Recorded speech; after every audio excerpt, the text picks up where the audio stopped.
Missed an episode of your favorite podcast? Choose from over a decade of content in our archives, not just the latest episode. All free at GCNlive.com. This is your call to action. Get prepared, America. Economy, survival, energy, disasters. This is USAPrepares.com. Informative radio, educational radio. Interact now by emailing instructor@usaprepares.com or text at 434-390-7953. Class, please take your seats. Now, your instructor, Vincent Finelli. So, just me. And your dial is set correctly to USA Prepares. Thank you for being in class with us today. We broadcast 2 hours a day, 5 days a week, Monday through Friday, 9 a.m. through 11 a.m. Central Time. If you'd like to call us, we'll pay for the call. I'd like to suggest that you stay on topic. And the topic today is 2 hours of tips on how to do things. Tips from my book that is unpublished, unfinished, and it's not for sale. So I have nothing to sell. And I'm not trying to sell anything. And I'm not trying to do advanced sales for the book. You can't buy it. There's no price. It's not on the internet. It's just a stack of spiral-bound notebooks with my thoughts. And as I come up with new thoughts, I race over into the studio and I just jot down some notes and then I flesh them out later. So if you have some tips that you'd like to share that you think are really good and you can say it cogently and concisely and just jot down a couple notes before you call and tell us about your tips. If you think you've got a better way than I'm mentioning, I'd love to hear it. I'm not challenging you by saying, no, I don't think you can find a better way. That's not the case at all. If you've got a better way, logic prevails. And that's the way it is at our house. Logic prevails. So just because Dad says, I got an idea, we all think about it. It doesn't mean that we're going to do it just because Dad came up with the idea. If someone's got a better idea or can modify it to be a better idea, whatever the best idea is, that's what we do. So 68 years of experience under my belt, and I'm going to teach some things that I think are better ways of doing things. And let's start with this. A couple of days ago, my son walked into the studio. I was just finishing up some notes. And he walked in the studio, and he had his hand behind his back. And he said, Dad, I have a present for you. He had a big smile on his face. I said, well, that's really nice of you. Now, he's in his mid-20s, right? Actually, a little past mid-20s. And he was smiling. He lives in our farm with my wife and our other son. So there's 4 of us here at the farm. We work the farm. All of us do. And he had this thing behind his back, and he took it out, and he handed it to me. Well, before he handed it to me, I said, well, that's really nice of you. Thank you. And he handed it to me, and it's a like a deli container, clear plastic package with a reclosable type lid. Now, it's something that you buy food in, maybe like coleslaw or something like that. And it's clear, so you can see what's inside it. And he handed it to me. And I said, well, that's really neat. Thanks. He said, it's rust. He said he bought a used cast iron pot, a small one, because he wants to make wax candles, and add the fragrance of cow poop, organic fragrance candles. Because I suggested that that would be something for amusement, making candles. And so he sanded this pot and lid, and he had a little bit of rust, about a pinch. So I got this great big container, let's say 6 inches by 6 inches by 3 inches deep, plastic lid with a pinch of rust in it. Now, he really wasn't kidding, like, this is for you, Dad. And most people would say, come on, just throw it out. Well, the reason he gave it to me is he knew that I'd have a use for it, but he didn't know exactly what the use was. So here's the use. So I was mentioning this to Jason, our engineer, today, and I said, so what would you use rust for? Well, the answer is, let's say you have a piece of metal that broke and you want to epoxy it, and you want stronger epoxy. You can mix metal filings. metal filings in with the epoxy. But it's got to be small amounts of metal. And it makes the epoxy stronger. So that's why I have this package of rust. There you have it. A neighbor showed up this morning before the broadcast, and he said, hey, have a seat. They're having coffee at the kitchen table. The family is with our neighbor, and he's a senior. And he said, have a seat, Vincent, and don't tell me you have to go on the radio. And I said, well, radio is pretty unforgiving. I can't change the clock. So in 2 minutes, I'm going to be on the air. So I said, so I sat down, chatted with him for a while, and he was talking about auto insurance. And I said, okay, well, let me tell you a story. So I'll tell you the story, class. I despise the Farm Bureau. We had the Farm Bureau insurance for the farm and our automobiles in Virginia, and naturally, you're inclined to stay with the same outfit. It's a nuisance to change. So we went with Farm Bureau of Missouri. We moved to Missouri 15 years ago. And I hate them. I hate them because they don't like to pay claims. And if they do offer you a settlement, it's way, way too low. Way too low. You can't do what you're trying. You can't be indemnified for the loss with what Farm Bureau offers. It's awful.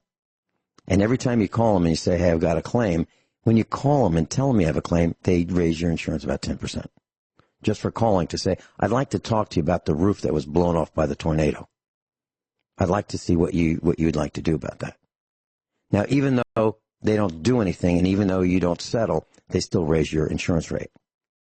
Or if you have a lightning strike, and it takes out some of your electronics, and you say, I've got a problem, what's the next step? Your insurance rate goes up because you talk to them about a possible claim. Or if you have a windshield in your vehicle, and a stone flies up from this truck that's speeding in the fast lane, and they kick up a stone, it hits your windshield, and off they go, and you've got a cracked windshield. So you call your insurance company and you say, hey, tell me how this works. I've got this, we'll just say, for example, a 1999 Dodge truck, and it's a 3/4 ton, and it's insured by y'all. And now, if I have a broken windshield, what happens? Well, who are you? And you tell them your name. They go, okay. And you have your policy? Oh, never mind. We got it right here. Okay. So you have a $200 deductible, and you can just bring it to the ABC Glass Company, and they'll fix it for you. And then by that call, your insurance goes up because you call them. And they have a term for that. But literally, your insurance will go up about 10% because you made that call, even though you haven't had it fixed, even though you never contacted the ABC Glass Company, even if you paid it for it yourself without the insurance company's knowledge. Because you made that call, your insurance goes up. So I hate the Farm Bureau. So I decided that I would try a different company. And it just so happens that I got a letter in the mail from two companies, State Farm and Allstate. I called them both. And the State Farm guy, I said, I've got this letter, and you're interested in selling us insurance. I said, I'd like to talk to you first and get to know each other a little bit and see if we want to switch to you. See if I like you. I didn't say it quite that way, but that was the intent. Because I'm not going to buy insurance from some guy that I don't like. Because I already have insurance from a guy I don't like. So I said to him, his name's Tony. I said, Tony, tell me, do you like to play golf? And he said, well, I used to, but I don't do that anymore. That's okay. I said, I'm glad you answered that way, because the guy I have right now likes to play golf. And whenever I call him, he's on the golf course. He's either going to the golf course, he's at the golf course, or he'll be back tomorrow. Never calls me back. I can't reach him. I said, so I'm sorry for being so curt with you, so direct, but I don't want a guy who likes to play golf, because they're never around. And when I have a problem, or if I have a problem, I want to talk to you. Will I be able to talk to you? Yeah. So here's what I did. Nothing. I get an email from him, and he says, yeah, just checking. I sent him an email back. Great, let's talk tomorrow. Well, it didn't work out. Schedules didn't work out. His schedule didn't line up with mine, and we didn't talk. A couple of days later, just checking. And I sent him an email. Let's talk. Schedules didn't line up. Got one yesterday. He said, just checking. This guy's persistent. He's proving to me that he wants to earn our business. I'm interested in working with this guy because he doesn't give up. The numbers look right. I said, no, look, I just want you to know that, first I have to like you. Second, your numbers have to be really good, actually better than everybody else. So I'm a value shopper. And here's what I want to do. I want to self-insure for part of the insurance. The purpose of insurance is to indemnify you against a loss. That means put you back where you were before the event happened, minus the deductible. So if you have a higher deductible, your insurance premium will be lower because they figure that if you have to open your wallet for, let's say, $250 or $500 or whatever you choose, the insurance company thinks that you're a better risk than the guy that says, no, I want zero deductible. If my windshield breaks, I want you to fix it. I don't want any cost out of pocket, which is, to me, stupid. I'd rather have a lower premium. I'd rather fork out $250 if I have a windshield break from a stone that's not my fault, and pay $200 to have the windshield fixed, than have a lower deductible that costs me $300. And by the way, if you shop for a windshield, you'll be very surprised at how affordable a windshield can be. And you can even specify sometimes the amount of tint that you want. So I have replaced windshields for front windshields and rear windshields. And by the way, the rear windows are called windshields too. For $225, $230, about that number. So yes, it can be done, and you can handle it yourself. And you can save a lot of money doing it. And that's what we do. So when you buy insurance, I suggest you talk to your insurance agent and let them know that you'd like to stay with them, but geez, it's getting expensive. And so what else can he do for you or her? And talk about deductibles. And talk about things like, if you have an older car like we do, like a 2000, 2004, 1999, if you are in an accident and somebody runs into the back of you, I guess that'd be called a crash, and your vehicle is totaled, they go, yeah, it's totaled. And they send you a check for $1,800. And you go, whoa, we can't buy a 3/4 ton pickup truck for $1,800. Well, yeah, but that's totaled. We'll talk a little bit more about this when we come back. So we're talking about tips from my unwritten, unpublished book. And I'm telling you some stories that kind of wrap some more information around the tips from the book. We're talking about insurance. And automobile insurance specifically. So let's say you have an older car like we do. I'm going to give you an example. My truck. My truck is a 2004 Chevrolet Silverado 1500 two-wheel drive V6. And I paid $3,000 for it years ago. It's probably worth $3,000. And the insurance that I have on it, the quote that I have, from State Farm, to insure that truck is $40.46 every 6 months. $40.46 every 6 months. Now, for the uninsured motorist, that guy or gal who crashes into you, that is an additional $8.34.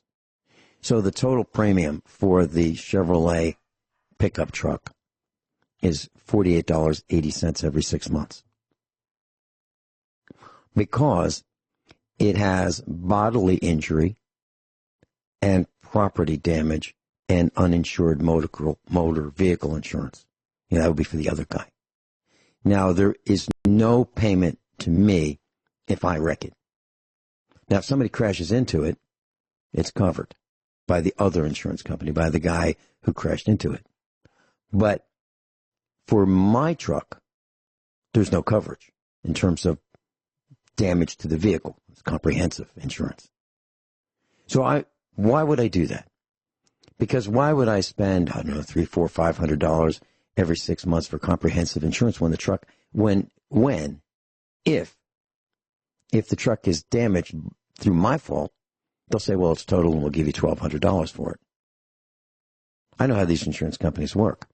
They'll pay you most of the time, but not enough for you to get indemnified, get you back to where you were before that event happened.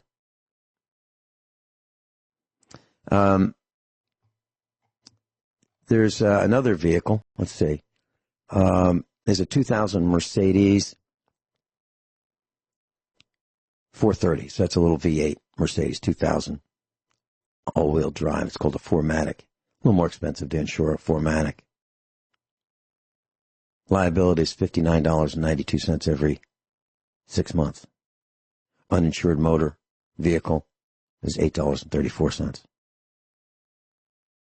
Now, if I wanted comprehensive and collision with a $2,000 deductible,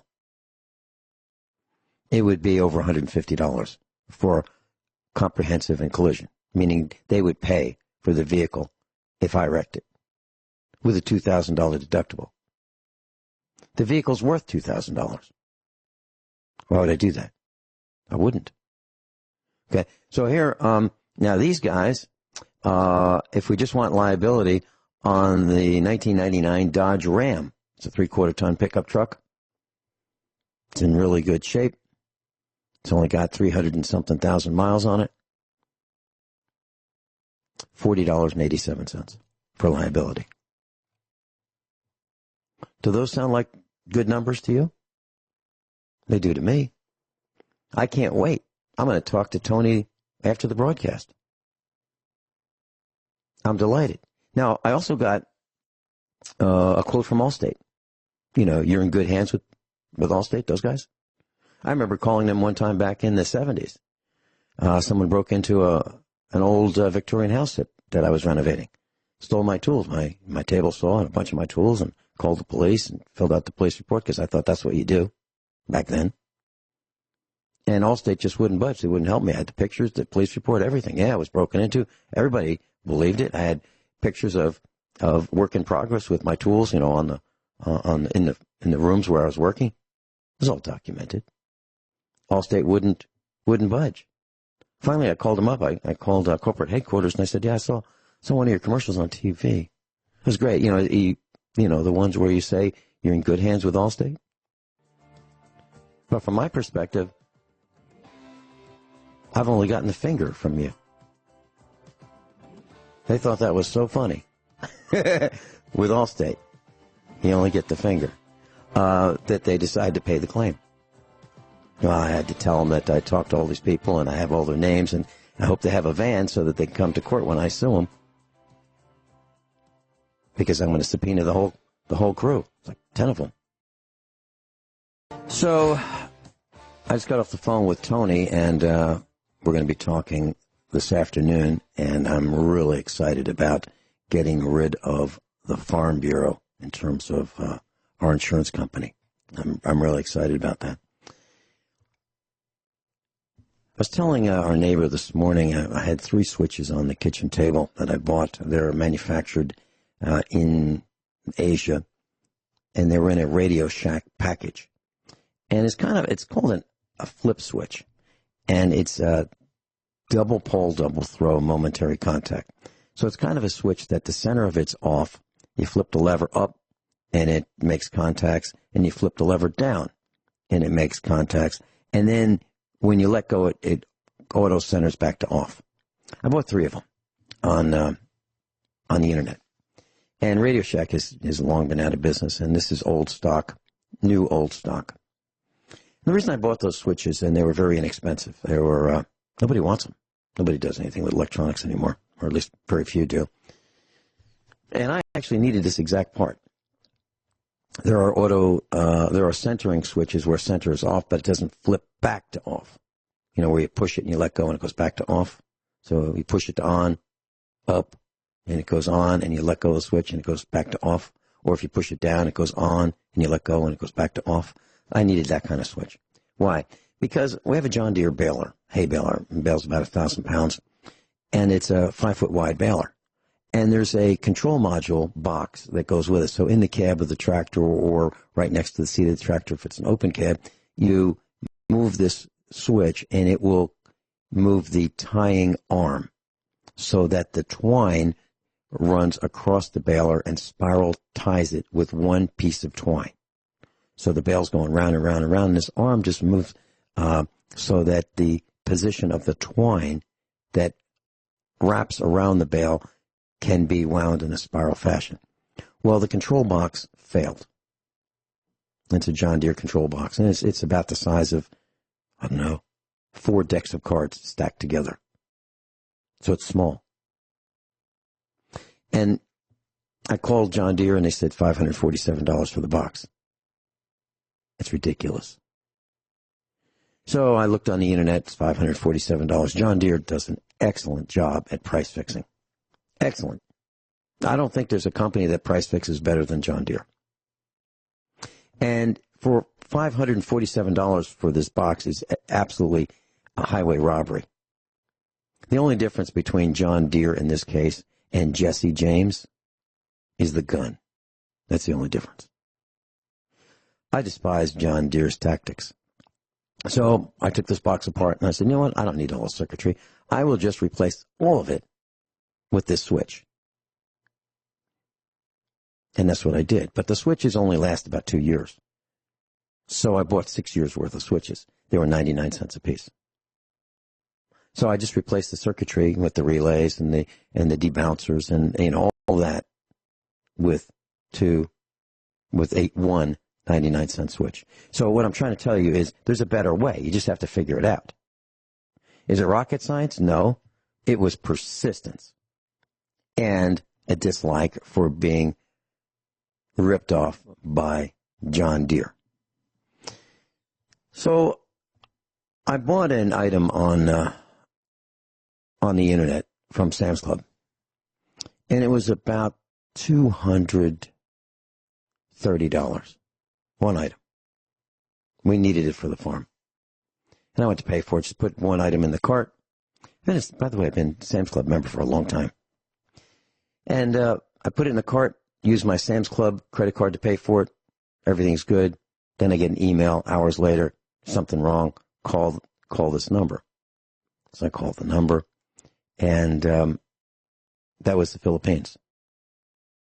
Yes, credit card number, yes, the transaction number, yes, we can't help you. Call back during normal business hours. Tomorrow.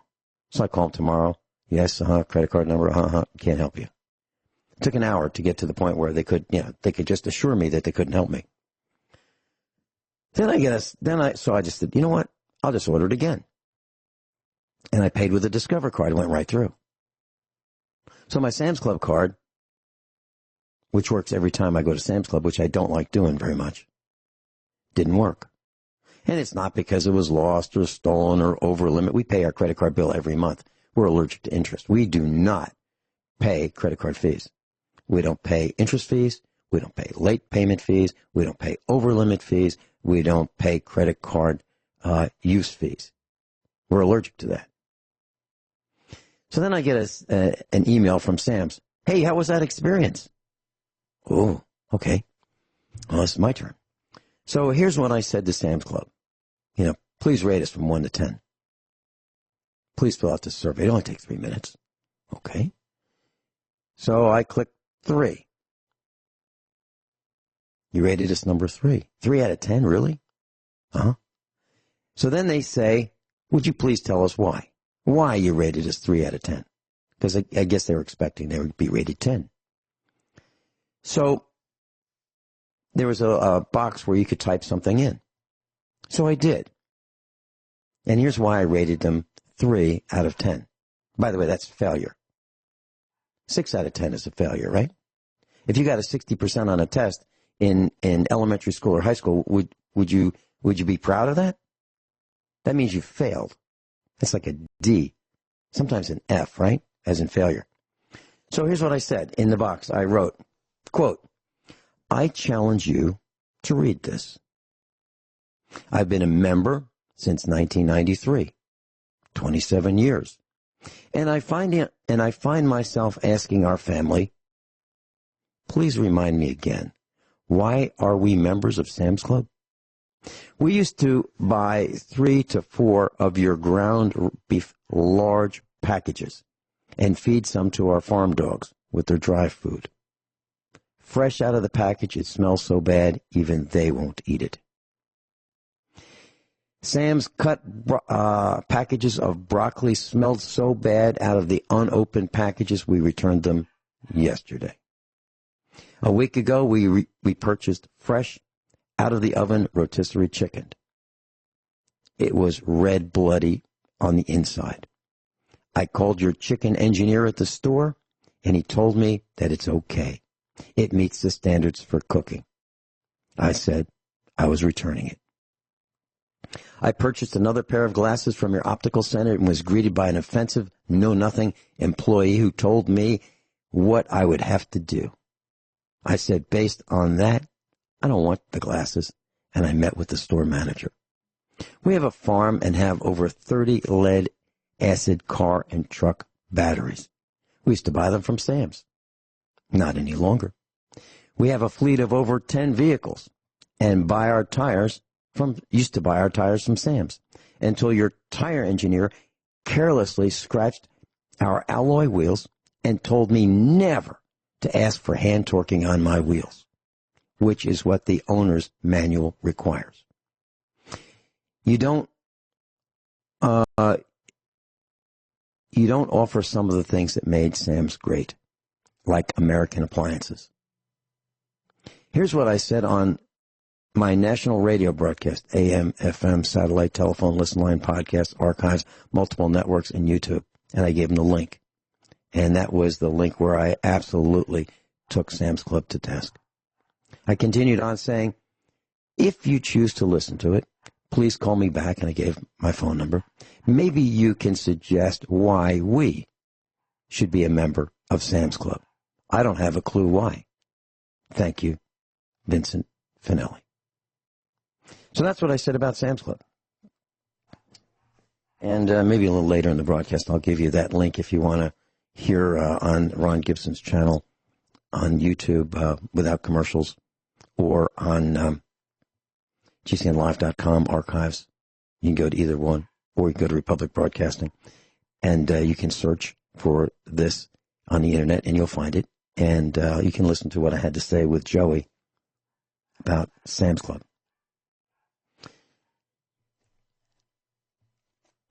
Years ago, when we built this house, the farmhouse, I was at Lowe's, and I don't like going to Lowe's. I really don't. But they used to give me a really hard time. If I wanted to buy something, I had to prove who I was before they would complete the sale. They had to have my driver's license for me to buy plumbing fittings, electrical fittings, paint, and I refused to do it. And they gave me such a hard time. I really disliked going there. But I bought a fan before they started that process of interrogating their customers. I bought a demo model of a bathroom fan light combination. It was made by a company called Broan, Broan. It's made in USA. And it was at a very reasonable price. It was a demo model. Nobody wanted it. It has 2 lights and a squirrel cage fan. Now, a squirrel cage fan is different from a blade fan. So most builder's models. Now, if you hear the term builder's model, that means cheap. You can't get a less expensive one than a builder's model. So if you go into a bathroom, someone's house, and you turn on a fan, and it sounds like, it's really deafening. That's a builder's model fan. So they would typically have 4 or 5 blades, plastic blades, maybe metal, depending on the age of it, and a motor, and that's all it does, is it just moves the air out of the bathroom and outside somewhere or into the attic. Well, I didn't want one of those. I wanted the kind that had a squirrel cage. A squirrel cage is like a cylinder with little veins in it. Kind of looks like if you have a hamster wheel, actually. It looks kind of like that. And has little veins, and that's the kind of fan that your home heating system has, like in the basement, that kind of a system. And they're quiet. So that's what I wanted rather than the inexpensive, noisy fan blade type. And I got one with 2 lights. And the reason I'm telling you about these lights is that if you have one of these, you can consider putting in an infrared heat lamp. Now, they're 250 watts. So if you have one of those cold bathrooms, where the bathroom's floor is cold, like a tile floor, ceramic tile, and you want to take a few degrees off that room efficiently, an overhead infrared light, INFRA, red, R-E-D, it's a heat lamp. So most of the electricity that goes to this heat lamp goes to heat rather than light. And it works great. And I put 2 of them in this overhead fan light fixture. And I have it on a separate switch. So if I'm going to take a shower and it's a little chilly, I just turn on the infrared lights a couple of minutes before I go into the shower, leave it on when I'm in the shower, leave it on a couple of minutes after the shower, and evacuate all the moisture from the bathroom with the shower in it. It works great. It really does. So you might want to consider that. But you don't want to look at it. It won't, according to what I've read, it's really not damaging, but you don't want to stare at it either. So I don't look at it. And I suggest you don't either. I've got more suggestions when we come back. A couple of quick thoughts here. Just me today. If you'd like to call, 866-582-9933 if you have some tips. The Sam's Club broadcast, if you want to hear that, that was on April 1st, 2019. So if you type in go to YouTube and you type in USA Preparers 4/1/19, you might even put America is Falling Apart. That's the title of the broadcast. You'll find it. So that's April 1st, 2019. Rich even mentioned something, and he yesterday with Rick Miller, he called in, and he asked me if he could talk about it, and I said sure. He wanted to find out if anyone wanted to create our own list of people who do things above and beyond, people who are pro-America, America first, people who are willing to step up and kind of take some risks to be politically incorrect for the right reasons, for honesty and integrity. And he called it the Brave 300. That's great. If you think that that's a good idea, please let us know. You can call us, 866-582-9933. And I'd love to hear what your thoughts are, and who you think should be on this list. Maybe we could call it the USA Prepares 300. Now, the reason, and I'm not trying to usurp what Rich Sheehan's trying to do, but one thought that I have is this could be a list that the other team would use and say, you know what? That's great. They built a list of all the guys we need to go get. So that's just one thought. Now, I'm not trying to throw put the fire that Rich has in his belly to do this out. I don't want to put it out. I think it's a great idea, and I think people should get a reward. And we don't need to have the most valuable player. We don't have to wait for other people to have the most valuable players or the greatest actors and actresses and people who think they can sing and give them awards. We can have our own. We can do it. Another thought is, you got ammo? You got your rifle, pistol, and shotgun? Do you know how to use them? Do you need to get any information? Well, this week I mentioned I had Rex Curley on of RK shows, meaning RK gun shows, RK shows. And they've got some shows this weekend, February 8th and 9th, Neosho, Missouri, Neosho, pronounced Neosho, Missouri.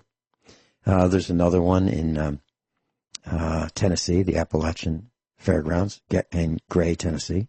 There's another one at the KCI Expo Center in Kansas City, Missouri. I spoke there. There's another one February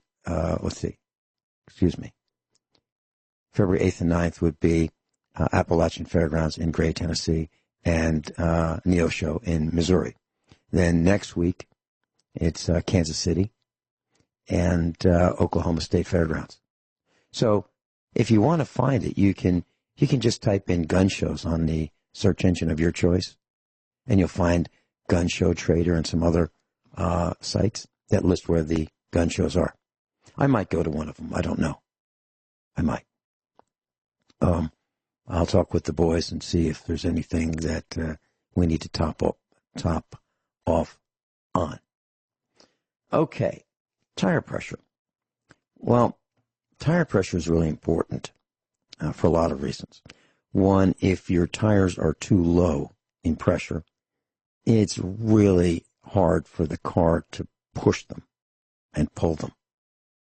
Think of it like if you had a bicycle when you were younger and you had a tire that needed air. It was just harder to get that bicycle to go. It took more energy from you, so you'd inflate the tires. Well, same thing's true with your vehicle, your car or truck. And also, it's easier to damage the wheel if you hit a pothole if you don't have enough air in your tires. Because what will happen is the tire will deflect and the pothole will slam into the rim. The rim is the part of the wheel where your tire attaches. So some people mix up the term wheel and rim. Okay? The wheel is the whole assembly. The rim is the part that attaches to the tire. So you can dent the rim where the bead of the tire attaches by hitting a pothole if you don't have enough air in your tires. So how much air should you have in your tires? Well, no matter who you ask on the internet, they'll tell you pretty much the same thing. And I think it's incorrect. They'll say, well, look on your vehicle, you open the driver's door and there'll be a label there that says what your tire pressure should be. And that's what you should use. Unfortunately, I disagree with that. And I'll tell you why when we come back. Now, please don't believe anything I say today, or even ever. I'd like you to do your own research. My plan is to teach you how to think, give you a few facts, give you some starting points, and have you learn for yourself. Because if I tell you, and you don't do research the second or third time, learn more, you might not have enough information. But I'm going to get you started. We'll be right back. All set? Cocked? Locked? Here we go. Hour number 2 of USA Prepares. Just a quick update. Coronavirus. I've been saying it's absolutely positively real. Not everybody agrees with my position on it. My position is unchanged. So not Monday, but the week before, we reported 1,900 confirmed infected with the coronavirus. Actually, it was a little over 1,900, more like 1,950. Next day, Tuesday, 4,500. Next day, Wednesday. Now, this is during the broadcast. I gave out these numbers. So, Monday morning, 1,900. Tuesday morning, 4,500. Wednesday morning, 5,000. Wednesday evening, 6,000. About a week later, 24,000. 2 days later, which is today, it's less than 2 weeks, 31,000. Confirmed. Infected. So, let's get on a cruise ship. Boy, wouldn't that be fun? So, there's a cruise ship, Japanese cruise ship. What a great idea. The Diamond Princess. So the guests pay the fee, hop on, and it's a great thing, except that the ship is now under quarantine and has been for a few days. And what does that mean? Does that mean you get to play fun and games and jump in the pool and play tennis or whatever you do on a cruise? You know, go to the bar, go to the show, you know, all in this floating little city. Everything's provided for you. Not exactly. You can't get off. You can't get off the ship. And it's worse than that. You can't leave your room either. Now you're stuck on a cruise ship in a room. And think of it like going to a Holiday Inn, you know, small room, and you can't leave. And it looks like they're going to be there for a couple of weeks. What a great idea. Why would anybody do that? Why would anybody go to Disney? Why would people spend thousands of dollars to go to Disney to look at people impersonating animals, you know, like mice? Why would you do that? Why would you spend thousands of dollars to do that, borrow money to do it? Why would you get on a cruise? I've heard they're great. I can't imagine. I'd rather take that money and buy a used tractor or a used pickup truck. Really? Really? Because when you're all done with your cruise, you got memories and I got a tractor. So I just wanted to share that. We're talking about tires and tire pressure. Well, it's really important that you check your tire pressure. Now, in the summer, the tires are warmer, the air is warmer, and the air expands, and the tire pressure increases just because of the warmth of the environment. It's warmer in the summer than the winter. So in the winter, your tires lose pressure just because it got colder. Even if you don't have a leak, they lose pressure. So you need to check them, and we check ours all the time. As a matter of fact, before I get in a vehicle, I walk around it. And I push with my thumb against the sidewall. And I see if they're all at the same resistance. And I look at the contact patch where the bottom of the tire touches the pavement or the road. And I look at how it looks compared to all the other tires. Is one of them lower? Is one of them more squatty? That means I have a leak. Now, I can check it with a tire pressure gauge, but I can do it very quickly just by walking around the car or truck. And I do. I don't get in without walking around because I don't know if there's somebody put a beer bottle, you know, in a parking lot behind my tire, or a board with nails, or a shopping cart. I don't know. Or if there's an animal or a child, or I have no idea. So I walk around, so I do have an idea. And I look for leaks, and I look for low tire pressure, because I might have gotten a nail just driving, or a screw in my tire just going there, you know, to the supermarket or wherever I happen to be going.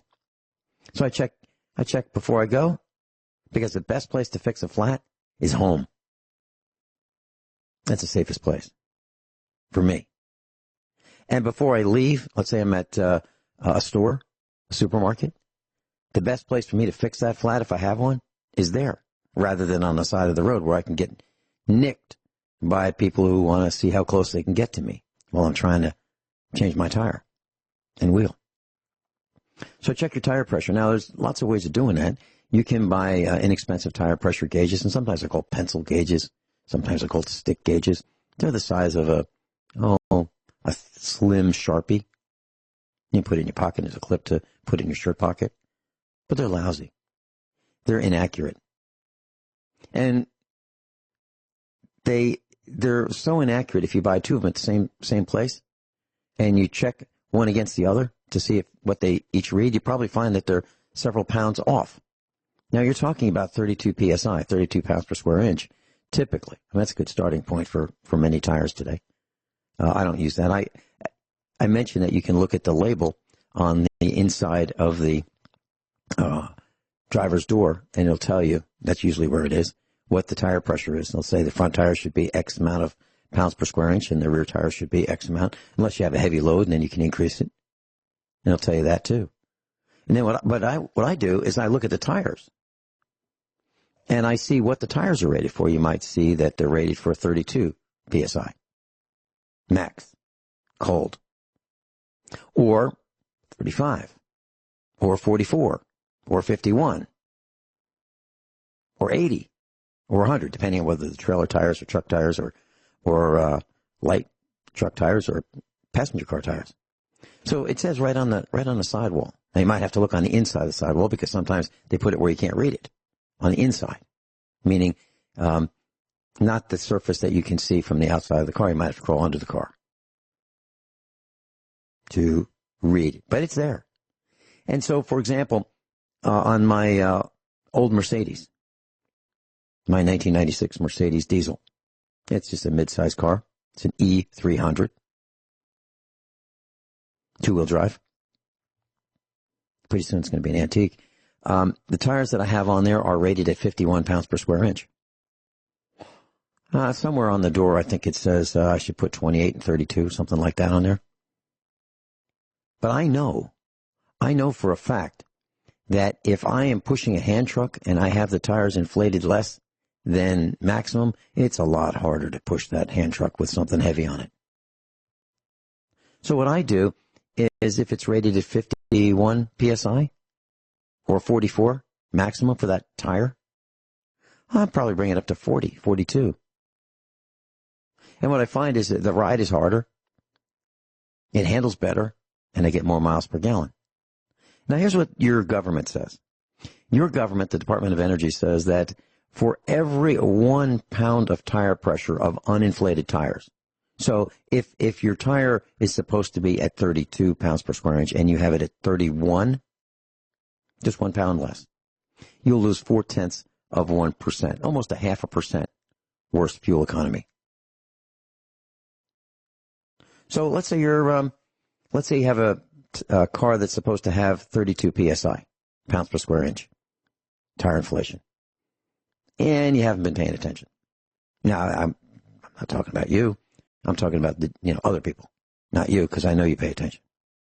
But let's say it had from 32 that you normally keep in it. Over time, you now have 22. You can still drive on it. I wouldn't, because the chances of a blowout are really much, much higher if your tires are underinflated. Much higher, because the tires run hotter. Why? Because there's more rolling friction. The tire has to deflect. Every time it hits the road, it's got to squish out at the bottom. And that causes internal friction of the rubber of the tire. And there's several kinds of rubber in the tire. There's like 3 different kinds of rubber that's in a tire. And, the inside is to keep the tire from leaking. Then you have the tread, which is to keep the tire from wearing out. And then you have the carcass of the tire. So it's 3 kinds of rubber. And there's internal friction. Just every time that tire rotates and hits a flat spot on the bottom where it contacts the road, the tire gets warmer and warmer and warmer. So the lower the inflation, the hotter the tire gets, the greater the potential for the blowout. Exactly the opposite of what you might have thought, right? You might think overinflate and it'll blow out. Well, the reality is underinflated tires tend to blow out more than overinflated tires. So what happens if you have a 10-pound delta, meaning you've got 10 pounds less tire pressure, 22 instead of 32 PSI? How does that affect your mileage? You're down 4%, according to the government figures. Now, what I do is I don't have tires inflated to 32 on vehicles because all of my tires are typically 44 PSI max rated. And it says right on the sidewall. So what I do is I go to 40, 42, sometimes 44 pounds per square inch. And they roll smoother. And they last longer. And they're less susceptible to a blowout. However, if I hit a pothole, it's harder. The impact is greater on the tire because it deflects less. But if I have underinflated tires, I'm probably going to damage the wheel. So I run the risk, that my choice, I run the risk of inflating more than what the automobile manufacturers recommend. Because they know we all have soft butts and you like a cushy ride. I'm interested in longevity and handling and more efficiency.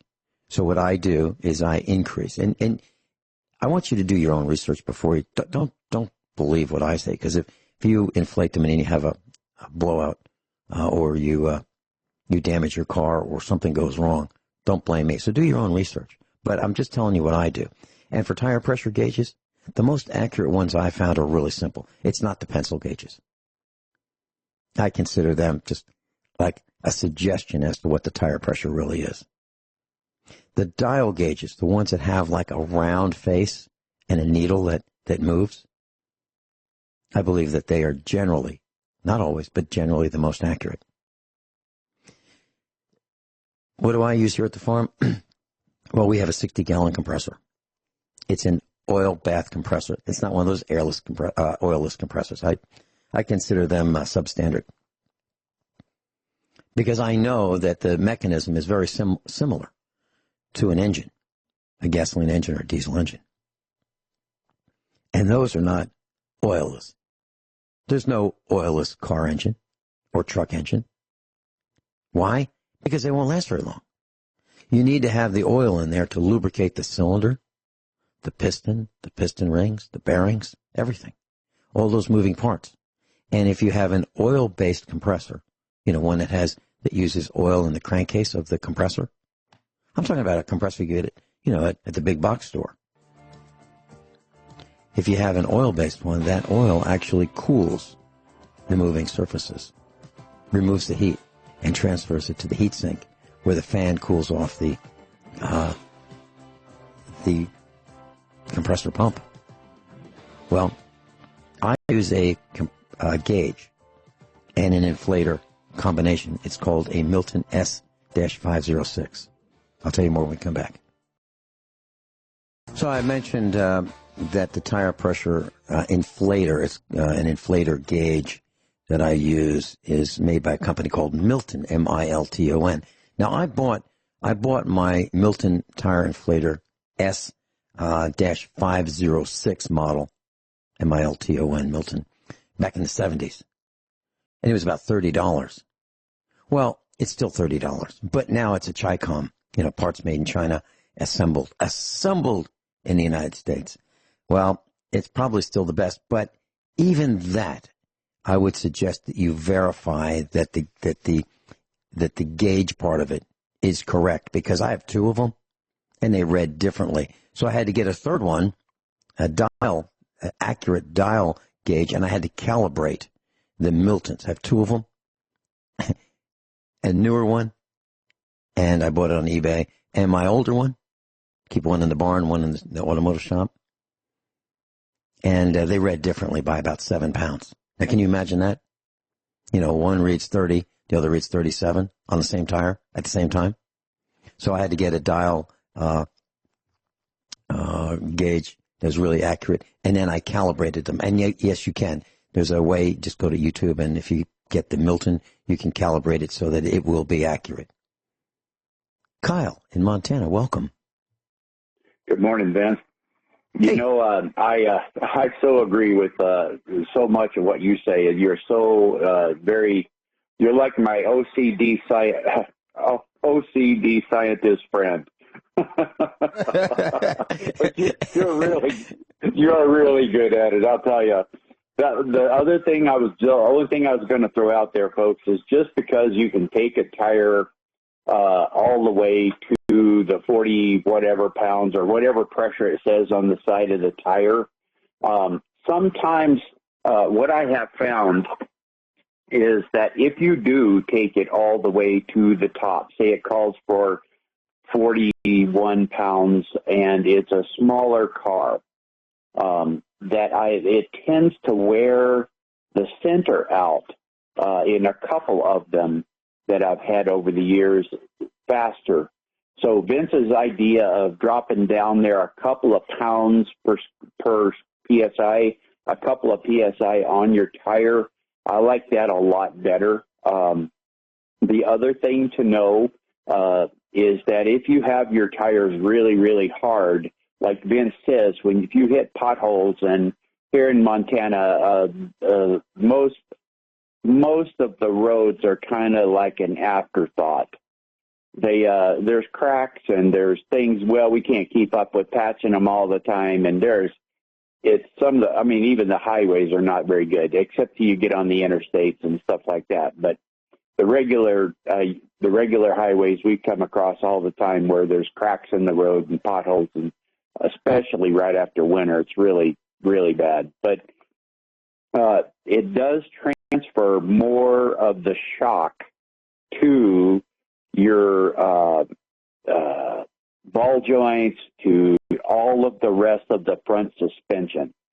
So I'm not disagreeing with you at all. I'm just saying, like you said, do your own research. But I like the idea of having the tires very close to full, but not up to the full PSI standard that they call for, unless it's a pickup and you are carrying a really heavy load on it. If you're getting close to the maximum load of what your truck is rated for, then I think you ought to have those tires as full as possible. The other thing is if your tire is really low, like Vince said, if you hit a pothole, you can damage the rim. But what I have found more common is that when you hit that pothole, the rim pushes against the edge of the tire and the pothole, and it cuts the edge of your tire, and you can get a blowout because the least reinforced part of the entire tire is on the outside, your sidewall. But anyway. Well said. Absolutely, I'm in total agreement. And it depends, class, it depends on the road conditions. So if you have really rough roads like we have here, we live on a dirt road, and they have a road grader that is specially designed to turn all of these sharp rocks pointy side up, you might want to change your tire pressure to accommodate that. So sometimes when they grade the road, we have to lower the tire pressure a little bit from, let's say, if it were 44 pounds max on the tire, from 42 maybe to 36. We'll be right back. Kyle, please stay with us. So today it's 2 hours of tips from the unwritten or unfinished, unpublished, not for sale book that I've been writing. And Kyle's with us. And Kyle in Montana at one time was in shop management of a Chrysler Jeep dealership, if I remember correctly. And I believe that's correct. Is that right, Kyle? That is correct. Yeah. Okay. So we're talking about tires and tire pressures, and here's something to consider. When I buy tires, I buy them way differently from most people. Most people will go to the tire store or Chinese factory outlet or wherever they happen to go, and they'll ask the guy behind the counter, "What do I do? What do I buy?" And so that decision really is based on price and whatever that guy recommends, the guy behind the counter. Now, he or she may be knowledgeable, but probably not as knowledgeable as you would like. And here's why. And here's what I do. Before I buy tires, before we decided that we were going to be a tire dealer. And why are we a tire dealer? Because we buy a lot of tires, and a lot of them are for our own uses. So we get better prices, and we have access to information. But I'll tell you how you can get this same information. You go to TireRack.com. And I used to buy tires from Tire Rack. And I like them. I have no problems whatsoever. They are a wonderful company. As good as it gets. TireRack.com. So I would go and I would look at the size of the tire that I have on the vehicle.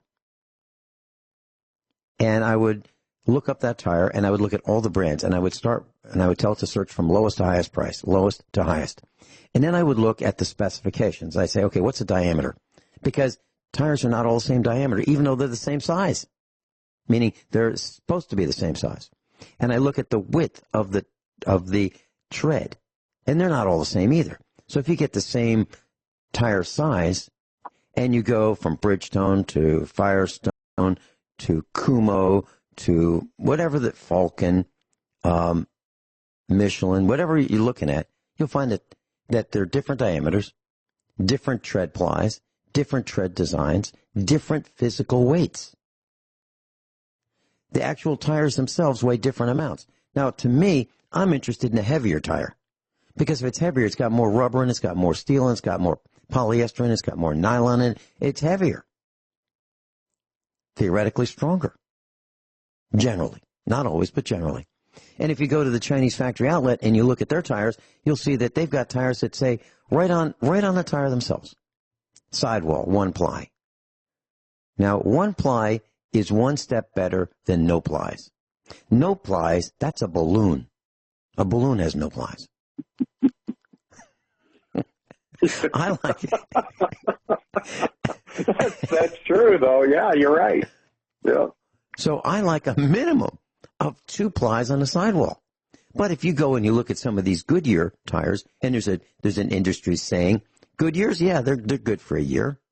That's what they say about Goodyear. I'm not making that up. That's an industry statement about Goodyear. They used to be okay. Now you can find at the Chinese factory outlet inexpensive tires, 1-ply. I think that's nuts. And the scary thing to me is I'm driving down the highway at, 70 miles an hour speed limit. And I'm next to people in front of me, behind me, that have 1-ply tires. Now, if they're lousy at 1-ply when they're new, what are they like when they're, almost shot? Kyle, any comments on that? Well, I totally agree, Vince. You try to get and I have seen the same thing that you have, that if you have the heavier the tire, the better built that it is. Also, you want to look at the temperature rating. And it's been so long since I've done that, to be honest with you. Like they have, I think, an A, B, and C that's on the right. sidewall. And that's right. Yeah. And then there's a wear. There's also a wear rating, how fast it will wear. Mm-hmm. So anyway, and it's traction. been a long time since. Yeah, right. And traction. Yep, traction. Exactly. Yep. And let you me will tell the find class that how the that. traction. Let me tell the class how that goes. So if you look on the sidewall of the tire, you'll see let's say A 400. And what that means is the temperature of the tire is rated at A. The highest, well, actually AA would be the highest.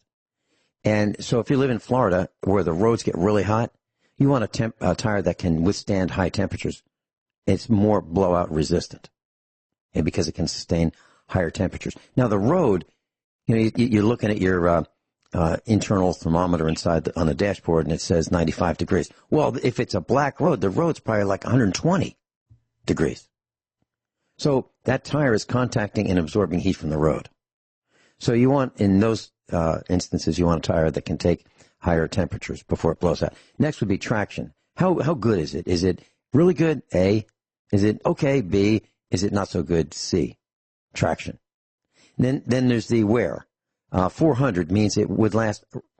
It's supposed to last 4 times what a tire rated 100 would last. A 500 would last 5 times. A 720 would last 7.2 times. So that's another thing I look at. I look at temperature. I look at the tread, and I decide what kind of tread I want. Chunky tread, worse miles per gallon. Smoother tread, quieter, but not so good in rain and snow. So I make those decisions myself as to what I like, and I try to buy the highest tread wear tires I can find. And I'm sure that's what you do, Kyle. That's exactly true. Except, I will say this, up here it gets sometimes so cold, and I have found that I have 2 sets of tires on rims for each one of my cars. 2. One of them is a winter set that I only run when it's winter, and the other is a summer set that has the higher temperature rating, higher wear, higher everything. But the winter set is softer because I tend to get better traction. And when just happened to us just a couple of days ago, we had just this little light snow/rain storm come through just before the evening. And when we come home, it was just glare ice. And so I really prefer a softer tread in the wintertime because it tends to grip just a little bit better. up here. So Okay. yeah, go ahead. I agree with that. Absolutely agree. And the softer tires are more pliable and more flexible in cold temperatures, and that's why you want that more aggressive, softer tire in the winter. But in the summer, it will wear out like crazy. I mean, it'll wear very quickly. And here's an interesting thing.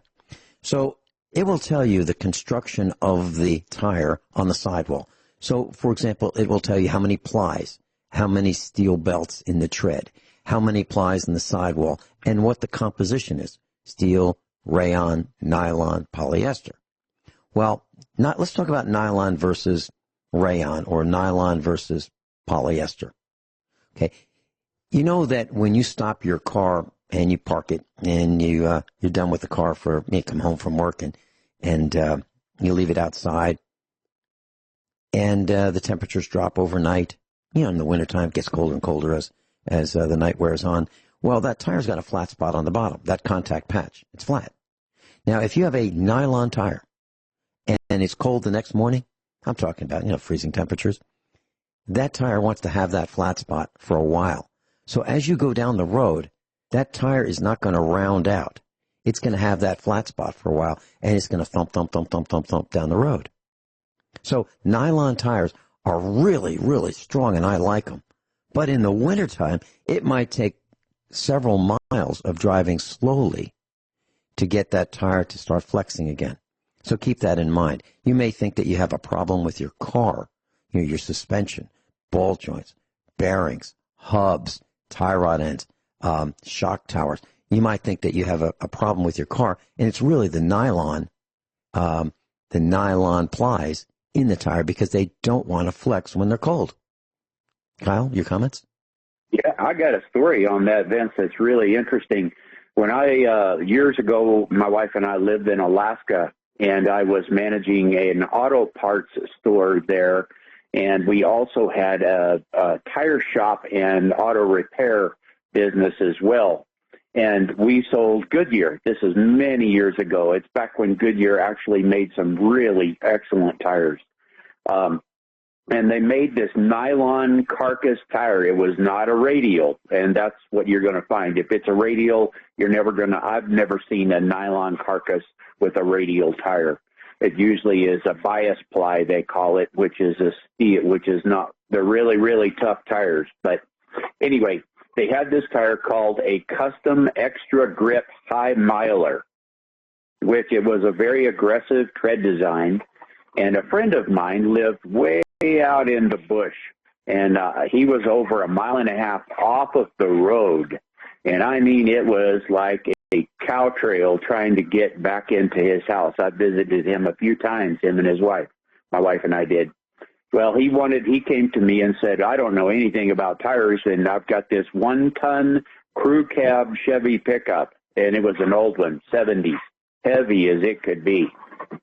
And it was not a dually. It was just had 4 tires. And so I told him, I said, so the best thing that I can tell you is that this is the toughest tire that they say will work for your truck. And so he bought a set of them, and he come back because in Alaska, everything is like, miles and miles apart.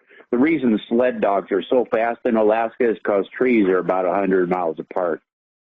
So anyway, he came back about 3 years later. Anyway, but he came back. I tell our mastiff TJ, we know those are our cars. You don't have to mark them.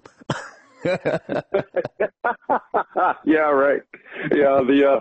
So anyway, he came back about 3 years later and bought another set of them, because he said he got 45,000 miles out of those tires. He said they definitely thump first thing in the morning, even after he would drive that 1.25 miles-ish to get off this rough road. Even when he got to the highway, he said they were still thumped for a while till they rounded out. But he got 45,000 miles out of those tires, and he bought another set. So they were really tough tires. I don't even know if Goodyear makes that anymore. But I used to run them. I had an old Chevy that had as an old 67 Chevy pickup that was a 3/4 ton 4-wheel drive. And it had 455 gears in it, which meant that this thing had a lot of power, but it would not go very fast. And so I put a set of 916 tires on them. And I could at least get 60 miles an hour that way. Mm-hmm. Kyle, can you stay with us? I'd like to talk about tire balancing. Yeah. Something that You bet. a lot of people don't have enough information on. And we'll give you some more. Something to think about. We'll be right back. Kyle, USA Prepares instructor, and I will be with you shortly. You know, I object to double speak and new speak, and I just heard it again. For over 75 years, only you can prevent wildfires. That is not true. It's absolutely not true. What was said years ago, and it wasn't Smokey Bear, it was Smokey the Bear. And it was only you can prevent forest fires, not wildfires. And the part about the exhaust pipe causing fires, yeah, but it's really because of the catalytic converter in front of the exhaust pipe that gets up to 1,500 degrees that can start the grass on fire, the dried grass. That's the truth. Now, about tire balance. It typically costs between $15 and $20 to have a tire balanced in most places in the United States. I have never, ever, not once have I seen a tire that I thought was balanced properly. Not once. I don't care whether it came from the factory, on a trailer, or a tow dolly, or on a car, or a truck, or Sam's Club. I've never seen one that was balanced correctly. And I'm going to tell you why, and I'd love to hear Kyle's comments. So here's what it is. When I balance a tire, it takes me about 15 minutes. Why? Because I wash the wheel and I wash the tire and I get off all the road dirt. And I was so convinced that none of our tires was ever balanced properly. So convinced that I bought my own tire machine. I bought a used one, top of the line. I paid $400 for it. John Bean, which is Snap-on, and it's a commercial one, and it's brilliant. And you can balance tires lots of different ways. You can statically balance them, or you can dynamically balance them. Static balance means if the tire's not moving, is it balanced? Well, it's easy to do. It's very simple to balance a static. Balanced statically. But that's not the case.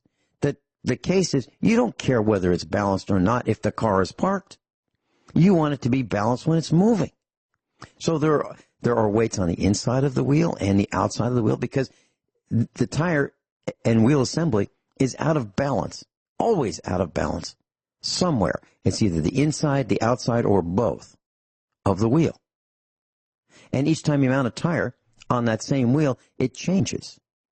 So I've never found anyone that balances correctly. So if you go to the tire shop and they spin that tire up and then they say, okay, it needs an ounce here and a half an ounce on the other side, and here's where you put it, and they put the weights on, they spin it up again to check it, you go 0, 0, that's real good, perfect. That's not necessarily the case because they may have set it to be statically balanced instead of programming it to be dynamically balanced. You want them dynamically balanced. And there's one other thing, that our balancer, and I'm sure all the others are like this, have rounding. So you can say, I'll tell you what, if it's within a half an ounce, that's close enough. So tell me 0, 0, perfectly balanced, if it's within a half an ounce of being balanced. That's not good enough for me. Kyle, your thoughts? Well, you're correct, Vince. And in the tire company's defense, because I've managed, we had 2 of those, 2 different times in my life. If we took that much time, we'd have to charge people $40, to balance a tire. So most of the time, our tire guys were trained to grab a wire brush, run a little bit, get as much of that dirt off there as you could quickly get off, or mud or whatever it is, try to spin it off there, get it off. But I'm talking taking seconds, not minutes, right? And try to bust that off there. And you're correct. If you get Usually these tire machines are set about a half an ounce. They're going to be really close. If it spins down the road and comes back to zero, then they're going to make it, balance correctly as far close as the machine gives them and send you down the road in a certain amount of time. So they're trying to balance customer service with making a profit, because it is there's people that move a whole lot of tires can make money, and they make really good money. But at the same time, there is still a margin there. That's it.